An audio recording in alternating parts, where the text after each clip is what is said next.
কিয়ামতের ময়দানে আদম নবী উঠে বলবে, আল্লাহ তুমি আমাকে বাঁচাও। ঈসা নবী উঠে বলবে, আল্লাহ তুমি আমাকে বাঁচাও। ওই মুসা নবী হাসরের ময়দানে ওঠার পর সিজদায় পড়ে কান্না করবে আর আওয়াজ দিয়া বলবে, আল্লাহ তুমি আমাকে বাঁচাও। ইব্রাহিম খলিলুল্লাহ বলবে, আল্লাহ তুমি আমাকে বাঁচাও। সমস্ত নবীরা বলবে, আল্লাহ তুমি আমাকে বাঁচাও। আম্মা জান আয়েশা বলেন, ও নবী আমার আপনি কি করবেন বলেন। আল্লাহর নবী ডাক দিয়া বলে, আয়েশা আমি একবার মিজানের পাল্লায় চলে যাব, আবার দৌড়াইয়া ওই পলসিরাতের কিনারায় আমি হাজির হয়ে যাব, আবার আমি দৌড়াইয়া জাহান্নামের গেটে দাঁড়াইয়া যাব। ও আয়েশা ওই কিয়ামতের ময়দানে আমি বলবো না, আল্লাহ আপনি আমাকে বাঁচান। ও আয়েশা তবে শুনো, হাসরের ময়দানে আমি সিজদায় পড়ে কান্না করব আর বলবো, আল্লাহ আপনি আজকে আমার গুনাহগার উম্মতদেরকে বাঁচান। আয় আল্লাহ আমার গুনাহগার উম্মতদেরকে জাহান্নাম থেকে বাঁচান। এর নবীরা আশিকের দল আম্মা জান আয়েশা বলে, পয়গম্বর আপনার গুনাহগার উম্মতকে আপনি কেমন করে আপনি চিনবেন? নবীজি ডাক দিয়া কয়, রে আয়েশা তুমি কি জানো না 1000 যদি ঘোড়া থাকে তাদের মধ্যে যদি একটা সাদওয়ালা ঘোড়া থাকে, ওই ঘোড়াটাকে চিনতে কোনো কষ্ট হবে কিনা বলো? আম্মা জান আয়েশা ডাক দিয়া বলে, রাসূল না না চিনতে কোনো কষ্ট হবে না। আল্লাহর নবী ডাক দিয়া বলে, আয়েশা আমার গুনাহগার উম্মত গুলো উযু করেছে নামাজ আদায় করার জন্য, আল্লাহ 4টা জিনিস ফরজ করেছে, পুরা চেহারাটা ধুয়ে ফেলেছে, হাত 2টা ধুইছে, এমন করে করে পা 2টা ধুইছে, 4টা অঙ্গ কিয়ামতের ময়দানে উযুর অঙ্গগুলো নূরের দ্বারা ঝলমল ঝলমল করতে থাকবে। হর কে দারদ খৌফে হক দর দিল মাদাম জন্নতুল মাওয়া দেহদুরা মাকাম বিহিশত আযাব কে আজারে নবাশত কসরা বাকসে কারে নবাশত जन्नतू दोज़ख से या रब क्या करो अर्जू है मैं तुझे देखा करो। নবীর উম্মতের দল এই জন্য আল্লাহ ওয়ালারা গভীর রাতে উঠা মালিকের কুদরতি পায়ের মধ্যে সিজদা দিয়া কান্না করত আর বলতো, মালিক জান্নাত দিয়া কি করব আর জাহান্নাম দিয়া কি করব? কিয়ামতের ময়দানে এই চক্ষু 2টা দিয়া যেন একটা বার তোমাকে দেখতে পাই। আল্লাহ জান্নাত বানাইলো মানুষদেরকে দেওয়ার জন্য। সর্বপ্রথম মানব আদম পয়গম্বর, আদম নবীকে আল্লাহ তাআলা বানাইলেন। আদমকে বানানোর জন্য আল্লাহ ফেরেশতা দুনিয়ার জমিনের মধ্যে পাঠাইলো। ও ফেরেশতার দল, কে আসো জমিন থেকে মাটি নিয়ে আসবা, আমি আদম বানাইব। ইসরাফিল জমিনের মধ্যে চলে আসলো। এই জমিনের এমন ভাবে কান্নার আওয়াজ, জমিন ডাক দিয়া বলে, ইসরাফিল আমার থেকে মাটি নিবা না, কারণ মাটি দিয়া আল্লাহ আদম বানাইবে। আদম সন্তান গুলো কিয়ামতের ময়দানে জাহান্নামের আগুনে আল্লাহ জ্বালাইবে। আমার থেকে মাটি নিও না, আমি তোমার কাছে ক্ষমা চাই। ইসরাফিলের বড় মায়া লেগে গেল আল্লাহর কাছে হাজির। আল্লাহ বলে, ইসরাফিল কেন জমিন থেকে মাটি আনো নাই বলো? ইসরাফিল ডাক দেয়া, আল্লাহ কেমন করে আনবো? কারণ মাটি আনতে গেলাম জমিন কান্না করে জাহান্নামের ভয়। এর যুবক ও বুড়া বাবা যারা পর্দার আড়ালের মাগো, আজকে আমাদের অন্তরে জাহান্নামের ভয় নাই। পাথর কান্না করে ওই জাহান্নামের ভয়। মুসা নবী রাস্তা দিয়ে যায়, নজর করে দেখতে পায় পাথরের কান্নার আওয়াজ। মুসা নবী ডাক দিয়ে কয়, পাথর তুমি কেন কাঁদো? পাথর ডাক দেয়া বলে, ও নবী মুসা, আমি জানি কিয়ামতের ময়দানে পাথর এবং মানুষ দিয়ে আল্লাহ তাআলা জাহান্নামের আগুন ধরাইব। আমি পাথর দিয়া যদি জাহান্নামের আগুন পরকালে ধরায় আমার অবস্থা কি হবে? আমরা স্বাভাবিক দুনিয়ায় দেখি মানুষ নরম নরম জিনিস দিয়া জাহান্নামের আগুন, তো এর চেয়ে হাজার হাজার গুণ বেশি দুনিয়ার আগুন চাইতে এই দুনিয়ার আগুন নরম নরম জিনিস দিয়ে ধরায়। আর কিয়ামতের ময়দানে রাসূল বলেন জাহান্নামের আগুন ধরানোই হবে মানুষ এবং পাথর দিয়া। ওই পাথরে কান্নার আওয়াজ। পাথর ডাক দেয়া বলে, পয়গম্বর মুসা আল্লাহর সঙ্গে তুর পাহাড়ে কথা বলার জন্য চলে যান, তবে একটু জানবেন আল্লাহ আমারে ক্ষমা করবে কিনা। আল্লাহর নবী মুসা আল্লাহর সঙ্গে কথা বলার পর ডাক দিয়া কে, আল্লাহ তোমার পাথর কান্না করে, আল্লাহ তুমি পাথরকে ক্ষমা কইরা দাও। আল্লাহ তাআলা বলেন, মুসা পাথরকে জানাইয়া দাও আমি তারে ক্ষমা করে দিলাম। ওই রাস্তা দিয়ে আবার মুসা হেঁটে যায়, ডাক দিয়ে বলে, পাথর তোমার জন্য তো বড় একটা সুসংবাদ নিয়ে আসলাম। পাথর বলে, কি সুসংবাদ? আল্লাহ তোমাকে জাহান্নামের আগুন থেকে মুক্তি দিয়েছে। এই কথা শোনার পর পাথর আরো বেশি কান্না শুরু করে দিছে। মুসা নবী ডাক দিয়া কয়, রে পাথর, আল্লাহ তো তোমারে মাফ করেছেন, তবে এখন আবার কেন তুমি কাঁদো? পাথর ডাক দিয়া কয়, আমি বুঝলাম যে কান্নার কারণে আল্লাহ জাহান্নামের আগুন থেকে ক্ষমা করেছে। এই কান্নার উপরে আর কিছুই নাই। যতদিন দুনিয়া থাকবে আমি পাথর জমিনের মধ্যে ততদিন কাঁদবো। দেখেন না, বড় বড় পাহাড় 24টা ঘন্টা একভাবে পানি পড়তেছে। ঝর্ণার পানি কোত্থেকে আসে? কোত্থেকে আসে পানি? মানুষের চোখে পানি নেই।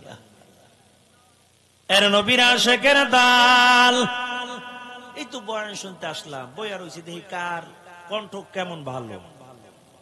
কণ্ঠ ভালো হইলে মনে হয় তো চলে যাবো। আরে কোরআন হাদিসের এক এক কথা বলবো, শুনবো, এক এক বছরের নেকি আল্লাহ মোল্লামায় দান করে দিবেন। আমরা তো কণ্ঠের পাগল। ওই পাথর আল্লাহ ক্ষমা করে দিয়েছে রে মুমিন। ইসরাফিল মালিকের কাছে হাজির। আল্লাহর কাছে বলে, আল্লাহ জমিন কান্না করে জন্য মাটি আনতে পারলাম না। আল্লাহ তাআলা মিকাইলকে পাঠায়, মিকাইল জমিনের মধ্যে চলে যাও, কারণ আদম বানাইব। মিকাইল জমিনের মধ্যে আসলো, একই রকমের কান্নার আওয়াজ। ও মিকাইল যাও, চলে যাও, আমার বুকের থেকে মাটি নিও না, কারণ আদম বানাইবেন, কিয়ামতের ময়দানে জাহান্নামের আগুনে জ্বালাবে। মিকাইল চলে গেল। আল্লাহ এমন করে জিবরাইলকে পাঠাইলো, জিবরাইল মাটি নিতে পারে নাই। আল্লাহ বলে, আর কে বাকি আছো? জমিন থেকে মাটি আনবা। আজরাইলকে আল্লাহ, আমি বাকি আছি। আল্লাহ বলে, আজরাইল যাও, জমিনের মধ্যে চলে যাও। আজরাইল যখন জমিনের মধ্যে আসলো, ওই জমিনটা একই অবস্থায় কান্না শুরু করে দিছে, আমার থেকে মাটি নিও না। আজরাইল তোমার কাছে আমি হাত জোর করে বলি, তুমি যাও, চলে যাও, আমার বুকের থেকে তুমি মাটি নিয়ে আল্লাহর কাছে যাইবা না। আজরাইল ডাক দিয়া কয়, এর জমিন আমি কারো কথা শুনবো না, তোমার কান্নাও আমি শুনবো না, কারণ আমার মালিক আমাকে পাঠাইছে মাটি নেওয়ার জন্য। আমি মাটি নিব, এটাই সত্য, আমি তোমার কান্না শুনবো না। এই বলে আজরাইল জমিনটার মধ্যে এমন একটা চাপা মেরে দেয়, পুরা জমিনের উপরের পাতলা মাটিটা আজরাইলের হাতের মধ্যে চলে আসলো। রে আল্লাহর বান্দা, ওই মাটি নিয়ে আল্লাহর কাছে হাজির হয়ে গেল। আল্লাহ ডাক দিয়ে বলে, রে আজরাইল মাটি আনছো? আজরাইল ডাক দিয়া বলে, আল্লাহ জমিন দিয়া মাটি আনলাম, আল্লাহ বলেন জমিন কি কান্না করে নাই? আজরাইল বলে আল্লাহ জমিন কান্না করেছে, কিন্তু জমিনের কান্না আমি শুনি নাই। আল্লাহ বলে আজরাইল এই মাটি দিয়ে আমি আদম বানাইব, এই আদমের জান কবজ করার জন্য আমি তোমাকে দায়িত্ব দিব। আজরাইল কাল্লা না না, এই দায়িত্ব দিও না, কারণ মায়ের কোলের থেকে সন্তানের রূহটা কবজ করব। ওই মা বড় কষ্ট পাবে, বদদুয়া আমার উপর লেগে যাবে। এমন হয়ে যাবে ছোট বাচ্চা মায়ের রূহটা কবজ করে আনবো, ওই সন্তান বড় কষ্ট পাবে, আমাকে অভিশাপ দিবে। আল্লাহ বলে আজরাইল তোমার কোনো দোষ থাকবে না, তুমি থাকবা বড় নির্দোষ। মানুষগুলো হার্ট অ্যাটাক করে মারা যাবে, স্ট্রোক করে মারা যাবে, পানিতে ডুবে মারা যাবে, জ্বর হইয়া মারা যাবে। লোকেরা বলবে এই লোকটার ডেঙ্গু জ্বর হয়েছে, করোনা হয়েছে, এমন কথা বলে বলে লোকেরা বলবে।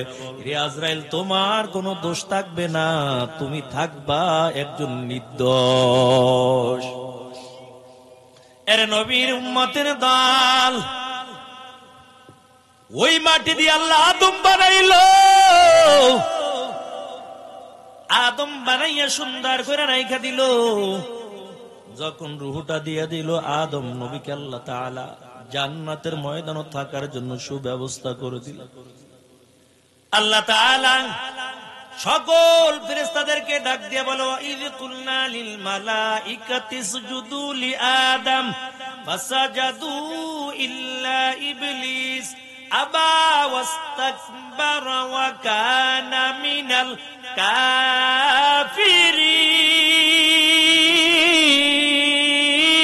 কাফিরিন। এই কালামে জিন্দা কুরআনে হাকিম হিকমতে উলায়া জালাস্তু কদিম বাকা কুরআন কালামুল্লাহ বাশানা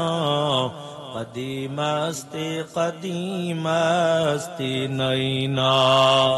এর নবীর আশিকের দল, আল্লাহ তাআলা আদম নবীকে জান্নাতের মধ্যে দিলাম। ওই জান্নাতের মধ্যে আদম নবীকে আল্লাহ দেওয়ার পর আল্লাহ তাআলা আদমকে বলে আদম জান্নাতের মধ্যে থাকো। আদম পয়গম্বর জান্নাতের মধ্যে সময়টা কাটায়, কিন্তু কেমন জানি আদমের কাছে ভালো লাগে না, কি জানি চায়, মনে কি জানি চায়। আমরাও মাঝে মাঝে অন্তরের মধ্যে এমন হয়ে যায়, কি জানি চাইতেছে, নিজের কাছে ভালো লাগে না। আদম নবী জান্নাতে এমন সময় কাটায়, আর কেমন জানি মনটা উতাল ফাতাল খালি। আল্লাহ তো বুঝা ফালাইছে কি লাগবে। ওই হাওয়াকে আল্লাহ জান্নাতের মধ্যে পাঠাইয়া দেয়।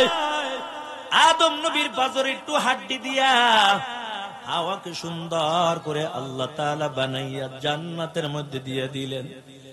আদম পয়গম্বর ঘুমের থেকে উঠা দেখে কত সুন্দর রূপসী একটা নারী। ওই সময় হাওয়াই ছিল একজন বিশ্ব সুন্দরী। এর নবীর উম্মতের দল, এত সুন্দর করে আল্লাহ হাওয়াকে বানাইল। আদম নবী হাতটা বাড়াইবে, হাওয়াকে ধরবে। আল্লাহ কয় পয়গম্বর সাবধান, এখনো সুযোগ হয় না।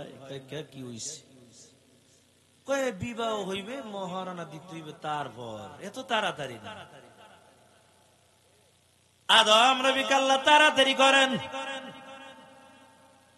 কেমন করে মহারানা দেয় করবো তাড়াতাড়ি বলে দেন।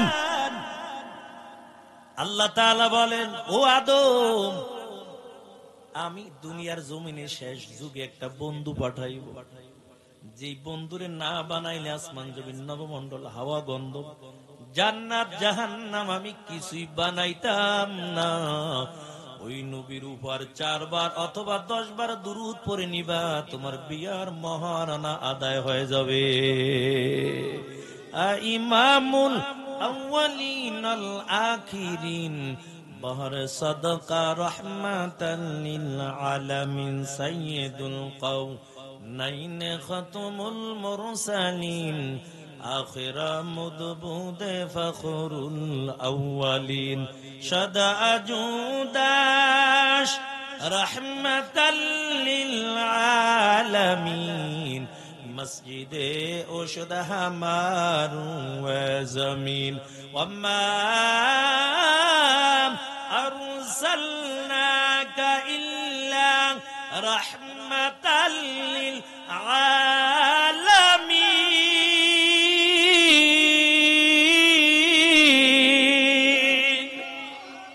हम सूरतों हम सिराते मुस्तफा दर तमामी आलयों कुन इत्तिबाए सुन्नते खैरुल बशर गिर लाज़िम ताबुयाबी ऐ फिसार एर नबीर आशिकेर दाल ওই আদম এবং হাওয়া দুইজনের শান্তি মতন জান্নাতে কাটায় কত সুন্দর ভাবে জান্নাতে ঘোরাফেরা করতেছে সুন্দর ভাবে জান্নাতের মধ্যে দুইজন কাটাইতেছে হঠাৎ করে ইবলিস শয়তান জান্নাতের গেটে দাঁড়ায় কয় হাওয়া খবর আছে কি খবর কয় ভালো একটা ওয়াজ করে যাই কয় কি ওয়াজ করবা বললাম তোমরা যে জান্নাতে থাকো আল্লাহ তো বলছেন ওই গাছের কাছে যাইও না ওই ফল খাইও না যদি ফল খাও তাহলে আজীবন জান্নাতের মধ্যে থাকা লাগবে এই জন্য আল্লাহ নিষেধ করেছেন আর যদি তোমরা ফলটা খাইয়া ফেলাও এই জান্নাত থেকে বাইর করার আর কারো কোনো ক্ষমতা নাই হাওয়া কয় তাহলে এত সুখে শান্তিতে কাটাইতেছে তো ভালোই হয় কিন্তু আল্লাহ বলেছেন ولا تقربا هذه الشجرة فتكونا من الظالمين ওই ফল খাইলে এমনকি গাছের কাছে গেল জালেম হয়ে যাইবা আরে নবীর আশিকের দল ওই মহিলা মানুষ হাওয়াকে শয়তান ধোঁকার মধ্যে ফালায় ফলটা হাওয়াও খাইল আদম পয়গম্বর ফল খাইল সাথে সাথে শরীর থেকে জান্নাতের পোশাক গুলো খুলে পড়ে গেছে আর জান্নাতের পোশাক শরীরের মধ্যে নাই আল্লাহ তাআলা বলেন ও হাওয়া আদম আর জান্নাতের মধ্যে থাকতে পারবা না এই জান্নাতের মধ্যে আর থাকার সুযোগ নাই এখন দুনিয়ার জমিনের মধ্যে পাঠাইয়া দিব তবে কেমন করে এখন শরীরটা ঢাকবো ওই জান্নাতের 5টা গাছের পাতা ছিঁড়ে ছিঁড়ে হাওয়া নিজের লজ্জাস্থান ডেকেছে আর আদম পয়গম্বর 3টা গাছের পাতা ছিঁড়ে নিজের লজ্জাস্থানটা ডেকেছে দুনিয়ার মধ্যে মানুষগুলো দুনিয়া থেকে যখন বিদায় হয়ে যায় পুরুষের 3খানা কাপড় আর এই জন্য মহিলাদের জন্য 5খানা কাপড় মহিলারা যখন বিদায় হয়ে যায় তাদের 5খানা কাপড়ের প্যাকেট বানাইয়া কবরে রাখে আর পুরুষের জন্য 3খানা কাপড় এরে আল্লাহর বান্দা দুজনকে আল্লাহ তাআলা দুই দিকের মধ্যে পাঠাইয়া দেয় আদম পয়গম্বরকে আল্লাহ তাআলা ইন্ডিয়ার জমিনের মধ্যে পাঠাইয়া দেয় আর হাওয়াকে আল্লাহ তাআলা ওই আরব দেশের মধ্যে পাঠাইয়া দেয় আদম পয়গম্বর এই ভারতের জমিন থেকে আল্লাহর বাইতুল্লাহ কাবা ঘর পায়ে হেঁটে হেঁটে হেঁটে হেঁটে একবার আর দুইবার না 40 বার পর্যন্ত বাইতুল্লাহ হজ করেছে তারপর আদম নবী সিজদায় পড়ে কান্না করে আর বলে আল্লাহ তুমি মাফ করে দাও আল্লাহর কাছে ক্ষমা চায় আয় আল্লাহ তুমি মাফ করে দাও রব্বানা যালামনা আনফুসানা ওয়া ইল্লাম তাগফির লানা ওয়া তারহামনা লানাকুনান্না মিনাল খাসিরিন আদম নবী এমন করে করে মালিকের কাছে দোয়া করে এর নবীর আশিক আদম পয়গম্বর এমন করে করে দোয়া করার পর শত শত বছর আল্লাহর কাছে কান্না করলো, আল্লাহর কাছে বার কাঁদে আর বলে, আল্লাহ জান্নাতের মধ্যে ঢুকলাম, গেটের সামনে লেখা ছিল লা ইলাহা ইল্লাল্লাহ মুহাম্মাদুর রাসূলুল্লাহ। জান্নাতের ওয়ালের মধ্যে লেখা ছিল লা ইলাহা ইল্লাল্লাহ মুহাম্মাদুর রাসূলুল্লাহ। আয় আল্লাহ, তোমার নামের সঙ্গে কার নামটা লাগাইছো গো মালিক? এত কাকে তুমি বন্ধু বানাইছো? আয় আল্লাহ, জান্নাতে তোমার নামের সঙ্গে নাম লেখা দেখলাম, জান্নাতে গেটের সামনে যার নামটা লেখা দেখলাম, আয় আল্লাহ ওই নামের উসিলা করে তুমি আমার দোয়া কবুল করে নাও। আল্লাহ তাআলা আদম নবীর দোয়ার সাথে সাথে আল্লাহ কবুল করে নেয়। এর নবীর আশিকের দল, ওই আদম পয়গম্বরের দোয়া আমার মালিক কবুল করেছেন। তবে এমনি কবুল করে, ওই যে জাবালে রহমত, জাবালে রহমতে বসে বসে আল্লাহর কাছে দোয়া করছে, আল্লাহ দোয়া কবুল করে ফেলাইছে। এখন একা একা কোনো পরিচয় হয় নাই, আবার পথ চলতেছে, পথ চলতেছে। আরাফার ময়দানে হাজী সাহেবরা যায়, আরাফার ময়দানে যায়, দেয় হাওয়া, কিরে তোমারে দি চেনা চেনা লাগে, হাওয়া আপনার তো চেনা চেনা লাগে, তুমি আমার স্ত্রী হাওয়া না? কহ, আরে তোমারই তো খুঁজ দিছি এত বছর, শত শত বছর পার হয়ে গেল, তোমাকে পাই না। ওই আরাফার ময়দানে দুইজনের পরিচয় হয়ে গেছে, এই জন্য নাম দিয়েছে আরাফা, অর্থাৎ পরিচয় লাভ করা। ওখান থেকে দুইজনের পরিচয় হয়ে গেল। এর নবীর আশিকের দল, ওই আদম নবী দোয়া কবুলের জন্য জাবালে রহমতে গেছে। আবার একটা ভুল করার কারণে, এটা গুনাও না, শরীর থেকে জান্নাতের পোশাক গুলো সাথে সাথে খুলে পড়ে গেছে। আর আখিরি পয়গম্বর মুহাম্মদুর রাসূলুল্লাহ সাল্লাল্লাহু আলাইহি ওয়াসাল্লামের উম্মতের এত সম্মান আর এত দাম, ওই গুনাহ করবে তারপর গায়ের পোশাক খুলে যাবে না, গুনাহ করবে দোয়া কবুলের জন্য জাবালে রহমতে যাওয়া লাগবে না। বান্দা যেই জায়গায় বসে আল্লাহর কাছে দোয়া করবা, ওই জায়গায় আল্লাহ তাআলা বান্দার দোয়া কবুল করে নিবে। তার একমাত্র কারণ, এই মায়ের নবীর এত দাম আর এত সম্মান। আল্লাহ বলছে, বন্ধু আপনার উম্মতের চিন্তা আপনার লাগবে না, আমি নিজে কুদরতে হাতে নিলাম। মায়ার নবী দুনিয়া থেকে বিদায় হয়ে যাবে, আজরাইল আস্তে ঘরের দরজার সামনে সালাম দিয়েছে। ফাতেমা ডাক দিয়া বলে, আব্বা জান, এমন একজন অপরিচিত লোক দেখা যায়, আমার মনে হয় ইনি মদিনার কোনো মানুষ না, মক্কার কোনো মানুষ না। কে জানি আয়েশা সালাম দিয়ে দিলাম। মায়ের নবী ডাক দিয়ে বলে, ফাতেমা তুমি বাধা দিও না, দরজা খুলে দাও। ফাতেমা রাদিয়াল্লাহু তাআলা আনহা বলে, আব্বা জান, কেন ঘরের দরজা খুলবো, আমি তো তারে চিনি না। আল্লাহ নবী ডাক দিয়া বলে, ফাতেমা চেনার দরকার নাই, তবে এই লোক দরজা বন্ধ করেও তুমি রাখতে পারবা না, কারণ ইনি অন্য কেহ না, ইনি হলেন মালাকুল মউত আজরাইল। ফাতেমা কান্না শুরু কইরা দিছে, এমন ভাবে ফাতেমার কান্নার আওয়াজ আল্লাহর নবী কাছে ডাইকা বলে, মা ফাতেমা, কান্না করে কোনো লাভ নাই, দুনিয়ায় কেউ থাকতে পারবো না। আজরাইল আসছে, ঘরের দরজা খুলে দাও, আমি নবীর সঙ্গে সাক্ষাৎ করবে। আজরাইল ঘরের মধ্যে ঢুকে যায়, ফাতেমা রাসূলের কাছ থেকে দূরে সরে গেল। আজরাইল ঘরের মধ্যে ঢোকার পর আমার নবীর কাছে বসে সালাম দিয়া বলে, ও নবী আমার, আল্লাহ তাআলা পাঠাইছে আর জানতে চেয়েছে আপনি কি দুনিয়ায় থাকতে চান না আল্লাহর কাছে যেতে চান? মায়ার নবী চোখের পানি ছেড়ে দিয়ে কাঁদি।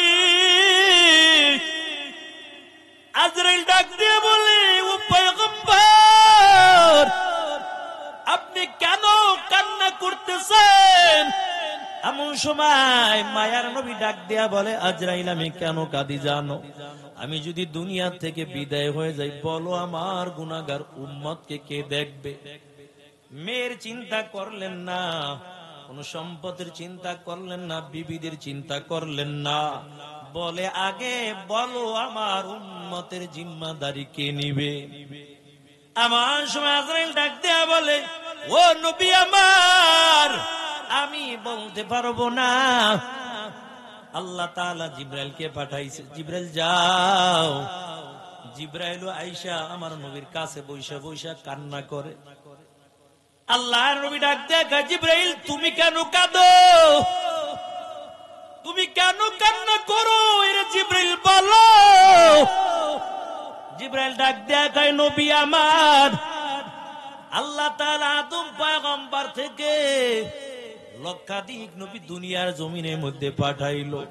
কারো কাছে আমি জিবরাইল একবার আসলাম, কারো কাছে 10 বার আসলাম, কারো কাছে আমি 300 বার আসলাম। আর আপনার নবীর 63 বছর জিন্দেগির মধ্যে আমি একবার আর 10 বার আর 300 বার না, 24,000 বার পর্যন্ত আপনার কাছে আমি হাজির হয়ে গেছিলাম। 24,000 বার আসছি।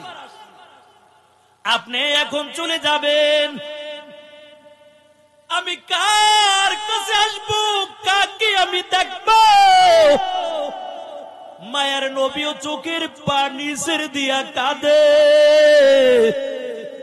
আজরাইল কান্না করে আর বলে, নবী আপনি চলে যাবেন, কার কাছে আমি আসবো একটু বলেন। আল্লাহর নবী ডাক দেয়া বলে, আজরাইল তবে শুনো, আমার জান তো কবজ করে নিবা, আর জিবরাইলও আসছে, তবে আল্লাহ কোন আমার উম্মতের জন্য কোন সংবাদ পাঠাইলো কিনা? জিবরাইল ডাক দেয়া বলে, নবী, আল্লাহ বলেছেন আপনার গুনাহগার উম্মতের চিন্তা আপনার করা লাগবে না, কারণ আমার আল্লাহ আপনাকে এত ভালোবাসেন আর এত মহব্বত করেন। আপনার গুনাহগার উম্মতের চিন্তা আপনার লাগবে না, বরং আপনার গুনাহগার উম্মতের জিম্মা স্বয়ং আমার আল্লাহ নিজে কুদরতে হাতে নিয়েছে। ইয়া ইলাহি তু মেরা মাবুদ হায়, या इलाही तू मेरा माशूक है, या इलाही मुझसे मुझको दूर कर, ताकि देखो मुझ में तुझको एक नजर। अरे नबीर आशिकीर दाल ওই মায়ার নবীকে জিবরিল যখন এমন সংবাদ শুনাইয়া দেয়, আল্লাহর পয়গম্বর তারপর চোখের পানি ছেড়ে দিয়া কান্না করে। আর ফাতেমারও কান্নার আওয়াজ। মায়ার নবী ফাতেমাকে ডাইকা বলে, ফাতেমা, আমি নবীর কথা বলতেও বড় কষ্ট হয়, কারণ আমি বড় অসুস্থ, শেষ বিদায় বেলা কথা বলতেও বড় কষ্ট হয়, তবে তুমি কান্না করলে আমি সইতে পারি না, আমার কলিজা ফাইটা যায়। ও ফাতেমা, তোমার মুখটা একটু আমার কানের, আমার মুখের সঙ্গে তোমার কানটা একটু লাগাইয়া দাও। ফাতেমার কানটা যখন নবীজির মুখের কাছে আনলো, আমার রাসূল কি জানি একটা সংবাদ দিয়ে দিল, ফাতেমার কান্না বন্ধ হয়ে গেল। আম্মা জান আয়েশা ডাক দিয়ে বলে, ফাতেমা, এই মাত্র তুমি কত জোরে আওয়াজ করে কান্না করলা, হঠাৎ করে দেখি তোমার কান্না বন্ধ হয়ে গেল, চেহারাটা বড় খুশি খুশি লাগে। এমন কি সংবাদ তোমার আব্বাজান তোমাকে শুনাইছে বলো? ওই ফাতেমা ডাক দিয়ে বলে, আম্মা জান, আমার আব্বাজান বলেছেন আমার আব্বা দুনিয়া থেকে বিদায় হয়ে যাবে, তবে আব্বা বিদায় হওয়ার পর সর্বপ্রথম তার সঙ্গে জান্নাতের মধ্যে আমার সাক্ষাৎ হয়ে যাবে। অর্থাৎ আব্বা বিদায় হওয়ার পর আগে আমি বিদায় হব, আর আমাদের বংশের থেকে কেউ বিদায় হবে না। বাবা দুনিয়া থেকে বিদায় হয়ে যাবে, তারপর আমি বিদায় হয়ে যাব। এর নবীর আশিকের দাদের জন্য তো বড় পাগল। এই জন্য আল্লাহ একটা স্পেশাল জায়গা আপনার জন্য বানাইয়া রাখছে। ওই যে মাকামে মাহমুদ, কত সুন্দর একটু জায়গা,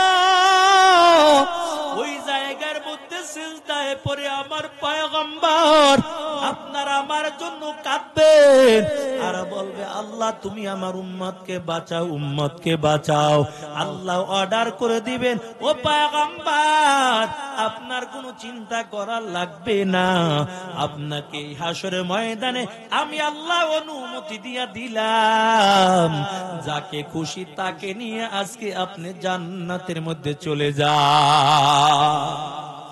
মায়ার নবী বলেন, এরে আয়েশা তুমি শুনো, কিয়ামতের ময়দানে আদম নবী উঠে বলবে, আল্লাহ তুমি আমাকে বাঁচাও। ঈসা নবী উঠে বলবে, আল্লাহ তুমি আমাকে বাঁচাও। ওই মুসা নবী হাসরের ময়দানে ওঠার পর সিজদায় পড়ে কান্না করবে আর আওয়াজ দিয়া বলবে, আল্লাহ তুমি আমাকে বাঁচাও।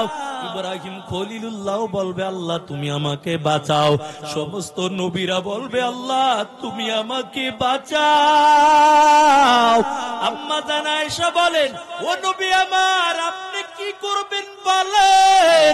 আল্লাহর নবী ডাক দিয়া বলে, আয়েশা আমি একবার মিজানের পাল্লায় চলে যাব, আবার দৌড়াইয়া ওই পলসিরাতের কিনারায় আমি হাজির হয়ে যাব, আবার আমি দৌড়াইয়া জাহান্নামের গেটে দাঁড়াইয়া যাব। ও আয়েশা ওই কিয়ামতের ময়দানে আমি বলবো না, আল্লাহ আপনি আমাকে বাঁচান। ও আয়েশা তবে শুনো, হাসরের ময়দানে আমি সিজদায় পড়ে কান্না করব আর বলবো, আল্লাহ আপনি আজকে আমার গুনাহগার উম্মতদেরকে বাঁচান, আয় আল্লাহ আমার গুনাহগার উম্মতদেরকে জাহান্নাম থেকে বাঁচান। এর নবীর আশিকের দল আম্মা জান আয়েশা বলে, পয়গম্বর আপনার গুনাহগার উম্মতকে আপনি কেমন করে আপনি চিনবেন? নবীজি ডাক দিয়া কয়, রে আয়েশা তুমি কি জানো না, 1000 যদি ঘোড়া থাকে তাদের মধ্যে যদি একটা সাদওয়ালা ঘোড়া থাকে, ওই ঘোড়াটাকে চিনতে কোনো কষ্ট হবে কিনা বলো? আম্মা জান আয়েশা ডাক দিয়া বলে, রাসূল না না চিনতে কোনো কষ্ট হবে না। আল্লাহর নবী ডাক দিয়া বলে, আয়েশা আমার গুনাহগার উম্মত গুলো উযু করেছে নামাজ আদায় করার জন্য, আল্লাহ 4টা জিনিস ফরজ করেছে, পুরো চেহারাটা ধুয়ে ফেলেছে, হাত 2টা ধুইছে, এমন করে করে পা 2টা ধুইছে, 4টা অঙ্গ কিয়ামতের ময়দানে উযুর অঙ্গগুলো নূরের দ্বারা ঝলমল ঝলমল করতে থাকবে। এই জন্য বেশি বেশি করে উযু করব, এই হাত নূরের দ্বারা ঝলমল ঝলমল করবে, চেহারা নূরের দ্বারা ঝলমল ঝলমল করবে, মায়ার নবী দেখেই চিনা ফেলাইবে এটাই হলো আমার উম্মত। জুনায়েদ বাগদাদী রাহমাতুল্লাহ আলাইহি ছোট্ট বালক, কেমন আল্লাহ হেদায়েত দিয়ে দেয়, ছোট্ট একটা ঘটনা বইলাই ইনশাআল্লাহ আমরা মোনাজাত করব। তবে মোনাজাত না দিয়ে যাইবেন না। আমিনার তো এই জায়গা সবচাইতে গুনাহগার, কত দাড়ি ফাঁকা মুরব্বীরা আছে, যুবক ভাইরা আছে, কচি কচি মাসুম বাচ্চারা আছে, কার দোয়া আল্লাহ কবুল করে আল্লাহই ভালো জানে। আল্লাহ ছোট্ট বালক জুনায়েদ বাগদাদী রাহমাতুল্লাহ আলাইহি একটা খ্রিস্টান যুবকের সঙ্গে ভালো সম্পর্ক। মুসলমান কাউকে তো আঘাত করতে চায় না, কারণ মুসলমান চায় আমার ভালোবাসা দিয়া বেদিন বেঈমান যেন আমার রাসূলের সুন্নাত আমার ভিতরে দেখে যেন কালিমা পড়ে মুসলমান হয়ে যায়। আর রাসূলের চরিত্র দেখা মক্কার বেঈমানেরা দলে দলে কালিমা পড়ে মুসলমান হয়ে গেছে। জুনায়েদ বাগদাদী ছোট্ট বালক, খ্রিস্টান যুবকের সঙ্গে ভালো সম্পর্ক। একদিন খ্রিস্টান যুবক আয়েশা আবার তাড়াতাড়ি যাওয়ার জন্য ব্যস্ত হয়ে গেল। জুনায়েদ বাগদাদী ডাক দিয়া বলেন, যুবক আসলে আবার কেন তাড়াতাড়ি যাওয়ার জন্য ব্যস্ত হইছো? খ্রিস্টান যুবক ডাক দেয়া বলে, জোনায়েদ তবে শোনো, তোমাদের যেমন মুসলমানদের ধর্মীয় অনুষ্ঠান হয়, আমাদেরও খ্রিস্টানদের বড় একটা অনুষ্ঠানটা হলো আজকে লক্ষ লক্ষ খ্রিস্টান শ্রোতার দল হাজির থাকবে। ওই জায়গায় একটা উপদেশ দিবে, আমরা সারা বছর মেনে নিব। জোনায়েদকে আমিও যাব।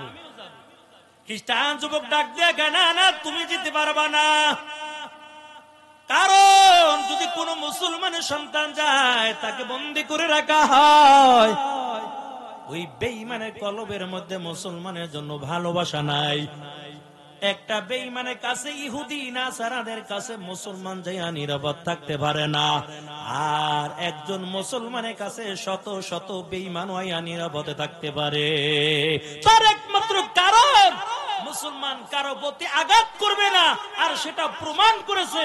এই যে কিছুদিন আগেও দেখছেন পূজা হইছে, শত শত ওলামায়ে কেরাম তাদের মন্দির পাহারা দিছে, চরমনাইর মুজাহিদ গুলো মন্দির পাহারা দিয়েছে, অন্যান্য যুবক ভাইরা, আমার বিভিন্ন সংগঠনের লোকগুলো, যুবক ভাইরা মন্দির পাহারা দিছে, জানো দুষ্কারীরা, ওই বেঈমানেরা যেন মন্দির ভাইঙ্গা যেন মুসলমানের উপর অপবাদ না দিতে পারে। এরা আমাদের দেশে থাকবে, নিরাপদে থাকবে, একদম দুলা মেয়ার মতন থাকবে। আমরা মুসলমান কারো প্রতি আঘাত করব না। কিন্তু সুযোগ পাইয়া যখন আমাদের মুসলমান ভাইয়ের গলায় ছুরি চালাইয়া দিবে, ওই যে সাইদের রক্তের বিনিময়ে বাংলাদেশ দ্বিতীয়বার আবার স্বাধীন হয়েছে, ঠিক ওই যে আমার ভাইকে কতল করেছে, গলার মধ্যে ছুরি চালাইছে, এর কারণে দেখবেন এই যে বেঈমানদের পতন হবেই হবে ইনশাআল্লাহ। আর হল একটা উগ্রবাদী, জঙ্গিবাদী। আজকে দেখেন, বলতে পারেন হুজুর জঙ্গিবাদ কই? কয় হিন্দুদের পূজার সময় পুলিশ পাহারায় থাকে, মুসলমানের ওয়াজ মাহফিলে পুলিশ লাগে না, ঈদের সময় ঈদগাহে পুলিশ লাগে না। এর একটাই মাত্র কারণ, আর এটাই প্রমাণ করে মুসলমান জঙ্গিবাদ না, তোমরাই জঙ্গিবাদ। এই জন্যই তোমাদের পাহারা দেওয়ার জন্যই পুলিশ দিয়ে দেয়, জানো, ক্ষতি করতে না পারো। মুসলমান উগ্রবাদ না, মুসলমানের কাছে একটা বেঈমান আইয়া আশ্রয় পাই। জোনায়েদ বাগদাদি ডাক দেয়া, আমিও তোমার সঙ্গে যেতে চাই। খ্রিস্টান যুবক ডাক দেয়া বলে, না না, তুমি ওই জায়গার মধ্যে যেতে পারবা না, কারণ যদি কোন মুসলমান যায় তাকে বন্দী করে রাখা হয়। আরে আল্লাহর বান্দা, ওই জোনায়েদ বাগদাদি ডাক দিয়ে বলে, খ্রিস্টান যুবক, আমাকে নিয়ে তোমার কোনো চিন্তা করা লাগবে না, কারণ আমি ভালো করে জানি মুসলমানে কেউ নাই, তবে মুসলমানের সঙ্গে একজন আছে, তিনি হলেন কে? আওয়াজ দিয়ে বলে। এই জন্য ওই যে জাবালে সুরের মধ্যে রসুল আবু বকরের মাথার মধ্যে মাথা দিয়ে ঘুমাইতেছে, রানের মধ্যে মাথা দিয়া রসুল ঘুমায়, আবু বকরের রানের মধ্যে রসুলের মাথা, আর চোখ দিয়া আবু বকর মন ভরে ভরে রসুলকে দেখতেছে। কাফেরের দল রসুলকে মারার জন্য জাবালে সুরে চলে গেছে। আবু বকর কয়, হুজুর, ওই যে কাফের আইছে, একটাবার তাকাইলে আমাদের দেখে ফেলাইবে। রসুলকে আবু বকর, চিন্তা করো না, আরামে ঘুমাইতেছি, ঘুমাই, কারণ এই গুহার মধ্যে আমরা দুইজন আমাদের সঙ্গে আল্লাহ আছে। জোনায়েদ বাগদাদি ডাক দিয়া বলে, মুসলমানি কেউ নাই, তুমি আল্লাহ আছে, আমাকে নিয়ে চিন্তা করা লাগবে না। ওই জায়গার মধ্যে আমি ইসলামের দাওয়াতটা দিতে চাই। জোনায়েদ বাগদাদি চলে গেল, হাজার হাজার লক্ষ লক্ষ খ্রিস্টান শ্রোতার দল, খ্রিস্টান পাদ্রী বড় একটা সিংহাসন সাজাইয়া সিংহাসনের মধ্যে বসে গেল। ওই জোনায়েদ বাগদাদি এক ময়দানে এক কোণার মধ্যে বসে আছে, ছোট্ট বালক। খ্রিস্টান পাদ্রী বড় আলেম, খ্রিস্টানদের মধ্যে বড় জ্ঞানমান ব্যক্তি, বড় আলেম। ওই সিংহাসনের মধ্যে বসার পর জিহ্বা নাড়ায়, ঠোঁটটা নাড়ায়, কিন্তু জবান দিয়া কথা বের হয় না। শ্রোতারা ডাক দিয়া, কি ব্যাপার, আপনি কেন উপদেশ দেন না, বলেন। খ্রিস্টান পাদ্রীকে, আমিও তো কথা কইতে চাই, কিন্তু কথা তো বের হয় না। কেন? এই মজলিসের মধ্যে একজন মুসলমানের সন্তান থাকার কারণে আমি কথা বলতে চাই, কিন্তু জবান দিয়ে কথা বের হয় না। এর নবীর আশিকের দল। শ্রোতারা বড় গরম হয়ে গেছে, কই তো দেহে দেন, সাইজ করে দিই। খ্রিস্টান পাদ্রী ডাক দিয়ে কয়, না না, আমিও দিলি এমন একজন খাঁটি মুসলমান খুঁজতেছিলাম, কারণ আমার দিলের মধ্যে এমন কিছু প্রশ্ন জেগে গেছে, এটা খাঁটি মুসলমান ছাড়া উত্তর দিতে পারবে না। তবে আমার মনে হয় এই ছোট্ট বালক হবে একজন খাঁটি মুসলমানের সন্তান। তাকে আমার কাছে হাজির করো। ওই ছোট্ট বালক জুনায়েদকে খ্রিস্টান পাদ্রীর কাছে হাজির করো হয়। খ্রিস্টান পাদ্রী ডাক দিয়া বলে, জুনায়েদ, এই জায়গা তো খ্রিস্টানদের জায়গা, তুমি কেন আইছো? আইসি আপনি বলে উপদেশ দিবেন, এটা শুনবো, কি উপদেশটা দেন? আর আমি কালিমার দাওয়াত দিয়া যাই, ইন্নাদ-দীনা ইনদাল্লাহিল ইসলাম। আপনারা যত ধর্ম পালন করেন একটা মিথ্যা ধর্ম, একমাত্র আল্লাহর কাছে মনোনীত ধর্ম হলো ইসলাম। আপনিও কালিমা পড়া নেন, দুনিয়াও শান্তি, পরকালেও মুক্তি পেয়ে আল্লাহর জান্নাতে যাইবেন। খ্রিস্টান পাদ্রী কয়, ঠিক আছে, তোমার দাওয়াত মানবো, তবে একটা কথা আছে। কি কথা? ওলামায়ে কেরামদেরকে ডাকো, আমার দিলের মধ্যে কিছু প্রশ্ন জেগে গেছে, যদি কোরআন হাদিস দিয়া সঠিকভাবে উত্তর দাও, আমি দেরি করব না, সাথে সাথে আমি কালিমা পড়ে মুসলমান হয়ে যাব। আর যদি উত্তর দিতে না পারো, আমি তোমাদের বন্দী করে রাখবো। সব মুসলমান ওলামায়ে কেরামদেরকে হাজির করলো। এক পাশে শত শত মুসলমান ওলামায়ে কেরাম, আর এক পাশে লক্ষ লক্ষ খ্রিস্টান শ্রোতার দল বসা। খ্রিস্টান পাদ্রীর দামি সিংহাসনের মধ্যে বসে গেল, ডাক দিয়ে বলে, মুসলমানের দল, আমার এক নাম্বার প্রশ্ন বলো, আল্লাহ এখন কি করে? 2 নাম্বার প্রশ্ন বলো, আল্লাহ কোন দিকে তাকাইয়া রইছে? 3 নাম্বার প্রশ্ন বলো, কোন জায়গার মধ্যে সূর্যের আলো একবার পড়ছে, আর কিয়ামতের আগে ওই জায়গার মধ্যে সূর্যের আলোটা পড়বে না? 4 নাম্বারে বলো, কোন কবর জিন্দা ছিল, কবরের বাসিন্দাও ছিল জিন্দা, আবার জিন্দা কবরটা চলাফেরা করছে। 5 নম্বরে বলো, কোন কয়েদখানা, যে কয়েদখানার মধ্যে আলো নাই, বাতাস নাই, অক্সিজেন নাই, তারপর আল্লাহ কয় দিকে জিন্দা রেখেছে। সব ওলামায়ে কেরাম মাথা নিচে দিয়ে আল্লাহর কাছে দোয়া করে আর বলে, মালিক, কেমন করে বলবো আল্লাহ তুমি এখন কি করো? কেমন করে বলবো তুমি কোন দিকে চাইয়া রইছো? কেমন করে বলবো কোন জায়গায় সূর্যের আলোটা একবার পড়েছে? তবে আল্লাহ মুসলমান এমন জ্ঞান দান করে দাও, তবে আমরা মুসলমান জানি তুমি আল্লাহ যুগে যুগে মুসলমানের বিজয় দান করেছো। আয় আল্লাহ, আজকে মুসলমানদের বেইজ্জতি করিও না গো মালিক, মুসলমানদের আজকে বিজয়ের মালা পরাইয়া দাও। এমন করে করে ওলামায়ে কেরাম দোয়া করতেছে। হঠাৎ করে ছোট বালক দাঁড়ায় গেছে, ডাক দেয়া বলে, ও মুসলমানের দল, চিন্তা করা লাগবে না, এই খ্রিস্টান পাদ্রীর 5টা প্রশ্ন উত্তর দেওয়ার জন্য আমি মুসলমানের সন্তান জুনায়েদ একাই যথেষ্ট। আল্লাহ দেখায়, বেশি কিছু লাগে না, দেখাইবে আল্লাহ, ছোট দিয়ে দেখাইবে। দেখ না, নমরুদের মারছে, কয় বড় কামান লাগে না, বিমান লাগে না, একটা মশা দিয়ে মারছে, হেও সবল না, ল্যাংরা মশা। এরে আল্লাহর বান্দা, সাহাবায়ে কেরাম যুদ্ধের ময়দানে গেছে, যুদ্ধে বারবার পরাজিত যায়, কিরে আমরা পরাজিত, কালকে আবার যাবো ভাব লইয়া। একজনে কয়, বাপ করে লইও, রাসূলের সুন্নাত মাইনে কালকে যাবো, নয়তো হয়তো পরাজিত মনে হয়ে যেতে পারে। কি সুন্নাত? আগামীকাল আমরা সবাই মেসওয়াক করবো, মেসওয়াক করে রাসূলের সুন্নাতটা জিন্দা করে তারপর যুদ্ধে যাব।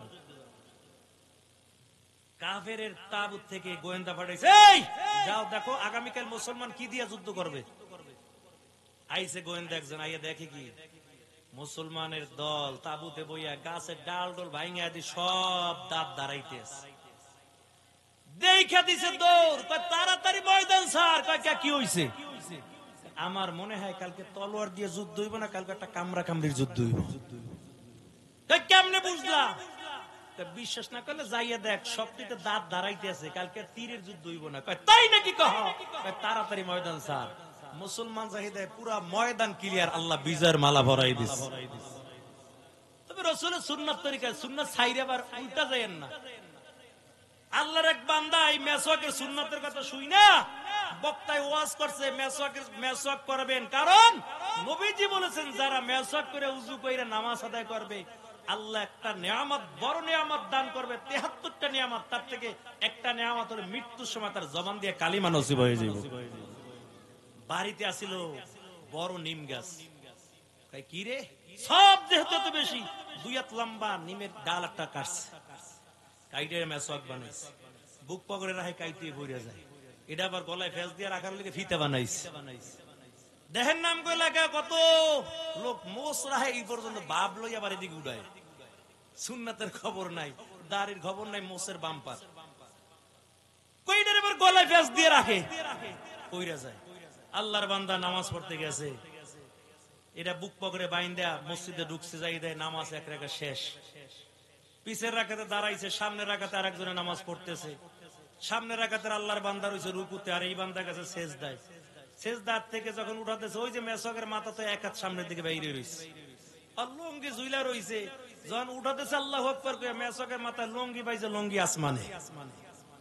সামনের কাতারের লোকটা গায় বেটা হাম্বক, লাঠি ছোড়া লইতো মসজিদে, কই লাঠি ছোড়া, এটা কি কার? এটা তো লাঠি ছোড়া, এটা সুন্নাত। সুন্নাত তুই সুন্নাত সুন্নাত করো, তো সুন্নাতের গুতে আমার ফরজ শেষ হয়ে গেছে। আমগো সমাজ আজকে তাই হয়ে গেছে। কেমনে হাত বানমু, কেমনে মিলাদ করবো, কেমনে কি করবো, এই নিয়ে শুধু নফল সুন্নাত নিয়ে দ্বন্দ্ব করতে করতে আর একজনকে আমি মসজিদেই যাবো না, হেডেই ভালো। আরে আল্লাহর বান্দা জুনায়েদ বাগদাদি ডাক দিয়া কয় ইসলামের দাওয়াত দেওয়ার জন্য। তাই নাকি? কহ ঠিক আছে। সব মুসলমান বইয়া তো দোয়া করতেছে, দোয়া করতে করতে আল্লাহ দোয়া কবুল করে ফেলাইছে। জুনায়েদ বাগদাদি কয় আমি একাই 5টা প্রশ্নের উত্তর দিয়ে দিব,